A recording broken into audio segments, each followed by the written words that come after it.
পার্থ চ্যাটার্জি চোরটা চিটিংবাজ, একেবারে ফেরেববাজ, লোভী, ধান্দাবাজ একটা মানুষ এবং টাকার পিশাচ পৃথিবীতে সব থেকে বড়। না আমি এইসব কথা বলছি না, এইসব কথাগুলো যিনি বলছেন তিনি অন্য একজন। আমি তো এখনো পর্যন্ত বলছি পার্থ চট্টোপাধ্যায় আমাদের রাজ্যের তৃণমূল কংগ্রেসের অত্যন্ত শক্তিশালী ক্ষমতাশালী একজন ব্যক্তি ছিলেন, আমাদের রাজ্যের প্রাক্তন শিক্ষামন্ত্রী ছিলেন এবং তারই সঙ্গে তিনি মহাসচিবও ছিলেন। তো আমি তার সম্পর্কে এসব কথা একেবারেই বলছি না। এই কথাগুলো অ্যাপারেন্টলি তাকে নিয়ে বলছেন কে? কালীঘাটের কাকু। কালীঘাটের কাকুকে আপনারা সকলেই জানেন, সুজয় কৃষ্ণ ভদ্র। এবং সুজয় কৃষ্ণ ভদ্রের কথা অনুযায়ী এইরকম ক্ষমতাশালী একজন ব্যক্তিকে তিনি যে চোখে দেখেছেন তাতে পার্থ চট্টোপাধ্যায়কে এমন ধান্দা বা চিজ হিসেবে তুলে ধরা হচ্ছে, সেই বিবরণ আপনি শুনলে আপনার কান দিয়ে রক্ত বেরিয়ে যাবে এবং আপনারও বলতে ইচ্ছা করবে যে এইরকম ভাবে বলছিস, এত বড় একটা মানুষ, তাকে এই সব কথা বলছিস, এইভাবে মানুষটাকে সামনে তুলে ধরছিস, তোর কি একটু কষ্ট হয় না? আপনাদের মনে আছে নিশ্চয়ই, গতকালই একটি কথোপকথনের কথা আপনাদের সামনে রেখেছিলাম। অভিষেক ব্যানার্জির নাম রয়েছে একটি কথোপকথনের খসড়ায়। সিবিআই এর হাতে কুন্তল ঘোষ, সুজয় কৃষ্ণ ভদ্র, অরবিন্দ রায় বর্মনের কথোপকথনের একটি রেকর্ডিং গেছে।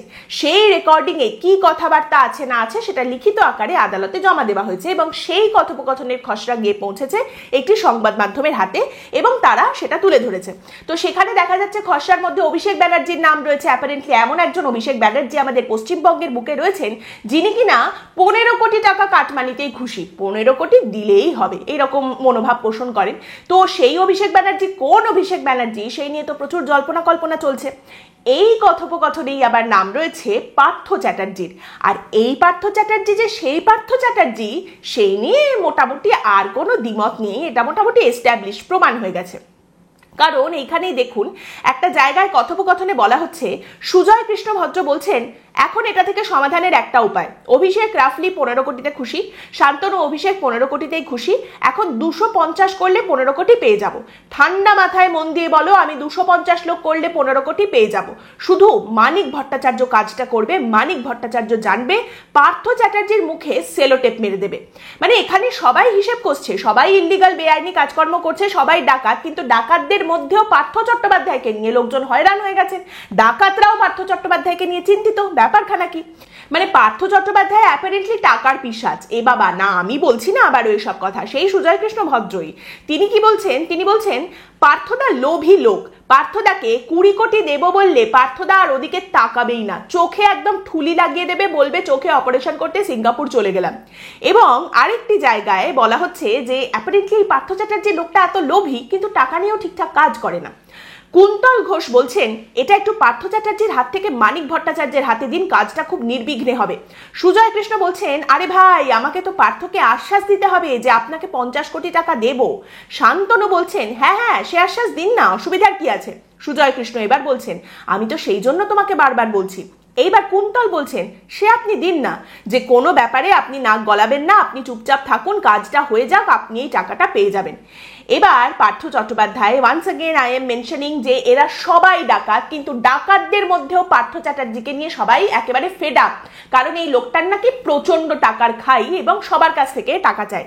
সুজয় কৃষ্ণ ভদ্র একটা জায়গায় বলছেন পার্থ চ্যাটার্জিকে নিয়ে, এই কথোপকথনের খসড়ার মধ্যে রয়েছে, সুজয় কৃষ্ণ ভদ্র বলছেন পার্থ চট্টোপাধ্যায়ের বউকে একবার একটা হার কিনে দিয়ে পাঠিয়েছি, বলছে দুলটা দিসনি তো। পার্থ চট্টোপাধ্যায়কে একটা গিনি দিয়েছি, বলছে বেচা এসে ওটা নিয়ে চলে গেছে, আরেকটা দিতে বল না। এই পার্থ চট্টোপাধ্যায়কে আমার থেকে বেশি কে চিনবে এই পৃথিবীতে? আমি একবার সেই দৃশ্যটা আপনাদের মনে করিয়ে দিতে চাই। মনে আছে তো, অর্পিতার ফ্ল্যাট থেকে থরে থরে থরে থরে টাকা বেরোচ্ছে, বান্ডিল বান্ডিল কোটি কোটি টাকা বেরোচ্ছে এবং তারই সঙ্গে বেরোচ্ছে সোনার গয়না, একেবারে তাল তাল সোনার গয়না বেরোচ্ছে। সেই দৃশ্যটা মনে আছে? সেই পার্থ চ্যাটার্জি সুজয় কৃষ্ণ ভদ্র বলছেন যাকে কিনা সোনার হার পাঠালে বলেন দুল দিসনি কেন, গিনি পাঠালে বলেন বেচা নিয়ে চলে গেছে, আমাকে আরেকটা গিনি দিয়ে যা। সেই পার্থ চ্যাটার্জি প্রথম দিন থেকে বলে এসেছেন অর্পিতার বাড়ি থেকে যে টাকা পয়সা গয়না গাটি পাওয়া গেছে সেগুলো একটাও আমার নয়, এগুলো তো আমার নয়, আমি তো এসব কিছু চাইনি হুজুর, আমি শুধু একটাই জিনিস চাইছি, সেটা হলো আমাকে জামিন দিন। আরেক জায়গায় সুজয় কৃষ্ণ ভদ্র বলছেন তোমরা তো সিঙ্গুরের, তোমরা বেচাকে একদিন জিজ্ঞেস করে নিও আজ পর্যন্ত পার্থদার বাড়িতে কত মাল পৌঁছেছেন। পার্থ চট্টোপাধ্যায়ের বয়স যদি 65 বছর হয়, জন্ম থেকে আজ অব্দি খেয়ে উঠতে পারবে না এত মাল পাঠিয়েছে। আমার দেখা পৃথিবীর সর্বকালের শ্রেষ্ঠ আশ্চর্য এই পার্থ চট্টোপাধ্যায়। ভাবুন একবার, সুজয় কৃষ্ণ ভদ্র, কালীঘাটের কাকু, সাহেবের চামচা, যার কণ্ঠস্বর পাওয়ার জন্য সিবিআইকে একেবারে নাকানি চোবানি খেতে হয়েছিল, শিশুদের বেডে ভর্তি পর্যন্ত হয়ে গিয়েছিলেন সেই কালীঘাটের কাকু, সেই কালীঘাটের কাকু পর্যন্ত পার্থ চট্টোপাধ্যায়ের থেকে 10 হাত দূরে থাকতে চাইছেন। মানে পার্থ চট্টোপাধ্যায় যে ধরনের ধান্দাবাজির কথা বা লোভের কথা সামনে রাখা হচ্ছে, এই কথা যদি বিশ্বাস করতে হয় তাহলে বুঝে উঠতে পারছি না যে এটাকে ওয়ার্নিং হিসেবে দেখবো, ভয় পাবো, রাগ করব, নাকি পার্থ চট্টোপাধ্যায়কে সমীহ করে চলবো তার এই লোভ এবং তার এই সমস্ত কাজকর্মের জন্য। এবং তারই সঙ্গে এখানে একটা বেচার কথা বলা হচ্ছে। বেচাকে জিজ্ঞেস করে দেখো কত মাল পৌঁছেছেন পার্থ চট্টোপাধ্যায়ের বাড়িতে। কে বলুন তো এই বেচা? বেচা বেচা কে যেন সেই রাম রাম কি সব আছে না, কতই তো বেচা থাকতেই পারে, কে জানে বাবা কার কথা বলা হচ্ছে।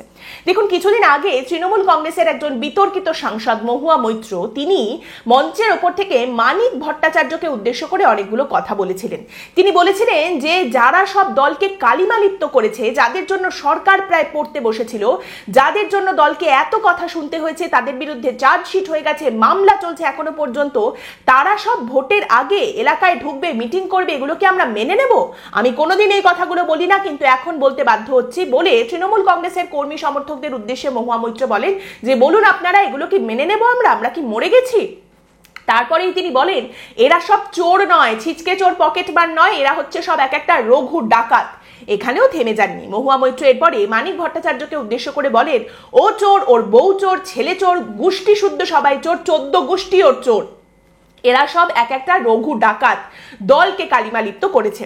এবার এই নিয়ে যখন আবার মানিক ভট্টাচার্যকে প্রশ্ন করতে যাওয়া হয়, মানিক ভট্টাচার্য বলেন যে এতদিন তো সিপিএম আর বিজেপি এই সমস্ত কথাবার্তাগুলো বলতো, এখন তাতে আরো একজন যোগ হয়েছে। আহারে, একেবারে মনে হচ্ছে সত্যিকারের হিরে মানিকের ওপরে যেন কালি ছিটিয়ে দেওয়া হয়েছে, সেই কারণে তিনি এত কষ্ট পেয়েছেন। তো মহুয়া মৈত্র তার নিজেরই দলের সাংসদ, তাকে বলছেন রঘু ডাকাত। আর এইখানে কি সমস্ত ডাকাতের গল্প বেরিয়ে আসছে সে তো দেখতেই পাচ্ছেন। এই মানিক ভট্টাচার্যকে নিয়েও কিন্তু কথা রয়েছে সুজয় কৃষ্ণ ভদ্র সেই কথোপকথনে, যেখানে শোনা যাচ্ছে সুজয় কৃষ্ণ ভদ্র বলছেন ডাকাত, রঘু ডাকাতদের কথা, যে মানিক ভট্টাচার্য পার্থদাকে সামলে নেবে। মানিক ভট্টাচার্যের সেই ক্ষমতা আছে, উনি পার্থ চট্টোপাধ্যায়কে ডিল করবেন। পার্থদা গুরু 20 কোটি দেব, মুখে কুলু পাঁটো, কত হচ্ছে অভিষেককে বলবে না।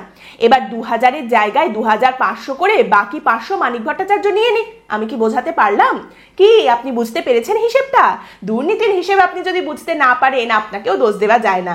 এত কোটি কোটির হিসেব রাখা কি আর সম্ভব? কিন্তু কালীঘাটের কাকু সেই হিসেবটা রাখতে পারতেন। সুজয় কৃষ্ণ ভদ্রর সঙ্গে পার্থ চট্টোপাধ্যায়ের প্রথম আলাপ কবে হয়েছিল সেই প্রসঙ্গে কথা বলতে গিয়ে সুজয় কৃষ্ণ ভদ্র বলছেন 1982 সালে যখন প্রথমবার পার্থর বাড়িতে তিনি গিয়েছিলেন, সেই সময় পার্থ চট্টোপাধ্যায়ের থেকে তার স্ত্রী অনেক বেশি ক্ষমতাশালী ছিলেন। পার্থ চট্টোপাধ্যায় একটি সাধারণ সংস্থায় কাজ করতেন, কিন্তু পার্থ চট্টোপাধ্যায়ের স্ত্রী সেই সময় ওই সংস্থার চেয়ারম্যানের সচিব ছিলেন। এবং সুজয় কৃষ্ণ ভদ্র দাবি করছেন তিনি বেহালায় একটি অফিস খুলে দিয়েছিলেন পার্থকে, একটি ফ্ল্যাট দিয়েছিলেন, সেটি ছিল একাধারে পার্থের দপ্তর এবং বিশ্রামস্থল। তাহলে আপনি দেখবেন যে ইলেকশন কমিশনে প্রত্যেকবার যখন বিভিন্ন প্রার্থীরা নির্বাচনের জন্য দাঁড়ান, তাদের কত সম্পত্তি রয়েছে সেসব ডিক্লেয়ার করতে হয়, একেবারে সরকার অনুমোদিত অফিসিয়াল ডিক্লারেশন যে তাদের কাছে কত টাকা পয়সা রয়েছে। সেখানেও যদি আপনি দেখেন, এই যে 2026 আসছে, নির্বাচনে অনেকে দাঁড়াবেন, তারা সব জানাবেন কত সম্পত্তি তাদের আছেন, অফিসিয়ালিও একদম সরকার অনুমোদিত যে হিসেবটা তারা সামনে রাখেন, সেখানেও দেখা যায় যে এদের সম্পত্তি উত্তরোত্তর বৃদ্ধি পাচ্ছে। আজ ছিল 10 লাখ, কাল হয়ে গেল 10 কোটি, 5 বছর তারা বিধায়ক বা মন্ত্রী থাকার পরে সেই 10 কোটি হয়ে গেছে 20 কোটি, 40 কোটি, 50 কোটি, মানে এইভাবে ক্রমাগত এই সম্পত্তি বাড়ছে। এগুলো তো প্রতিবারই আমরা দেখি, কিন্তু দেখেও আমরা দেখি না, এই নিয়ে আমরা খুব একটা কিছু প্রশ্ন করি না। তিলে তিলে এইভাবে যে তারা বাড়তে থাকেন সেই জিনিসটা আমরা খুব একটা পাত্তা দিই না। এবং তারপর যখন একদিন দেখা যায় যে কোটি কোটি টাকা বেরোচ্ছে বাড়ি থেকে, গয়না বেরোচ্ছে, তাল তাল সোনা বেরোচ্ছে, তখন আমরা অবাক হয়ে ভাবি কোথা থেকে এলো এই সমস্ত টাকা পয়সা। এখানেও দেখুন পার্থ চট্টোপাধ্যায় সম্পর্কে সুজয় কৃষ্ণ ভদ্র যে কথাগুলো বলছেন, সেগুলো যদি বিশ্বাস করতে হয় তাহলে পার্থ চ্যাটার্জি লোকটা তো প্রথম থেকেই দুর্নীতিগ্রস্ত ছিলেন, তিনি প্রথম থেকেই করাপ্ট ছিলেন।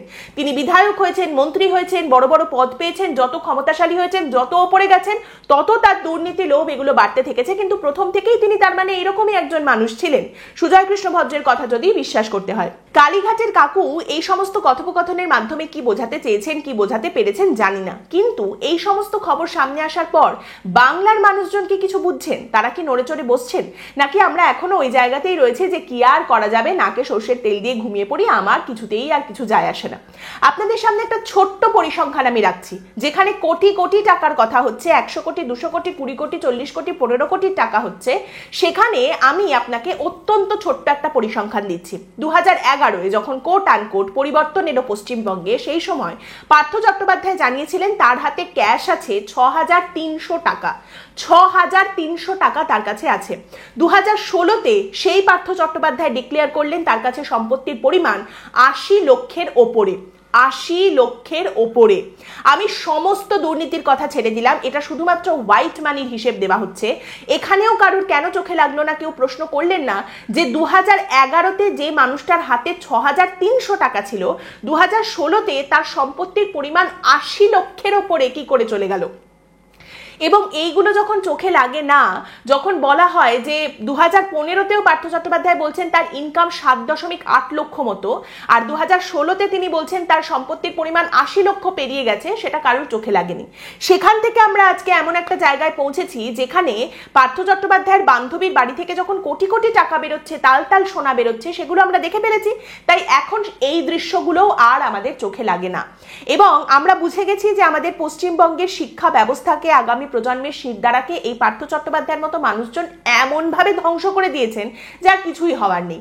আর এই হতাশা আমাদের গ্রাস করার পরে ইডি সিবিআই এর ওপরেও আমাদের আর রাগটাগ হয় না, কারণ আমরা সেখানেও ভাবি সেটিং কি তাহলে পুরোটাই হয়ে গেছে? মানে আমাদের হতাশাকে সম্পূর্ণভাবে তামাশায় পরিণত করা কি হয়ে গেছে? এই প্রশ্নের উত্তরটা আমি আপনাদের কাছে চাই, আপনাদের জন্য এই প্রশ্নটা রেখে দিলাম। কারণ আমরা যারা এই নিয়ে রোজ ঘাটাঘাটি করছি, পড়াশোনা করছি, নতুন তথ্য সামনে আসছে, খবর আসছে, সমস্ত কিছু দেখছি, সেখানে দাঁড়িয়ে আজ এইটা ধরে ফেললো, কাল একটা দারুণ কিছু বেরিয়ে যাবে, পরশু দিনই মাথাকে টেনে ধরে আনবে, তারপরের দিন দারুণ একটা পরিবর্তন হবে, এই সমস্ত কিছু বলার মতো উত্তেজনা বা আনন্দের জায়গা একেবারেই আর খুঁজে পাচ্ছি না। আজকের পর্ব এখানেই শেষ করছি। আপনাদের মতামত এই পর্ব সম্পর্কে অবশ্যই জানাবেন। পরের দিন দেখা হবে অন্য একটি বিষয় নিয়ে আলোচনায়। ভালো থাকবেন।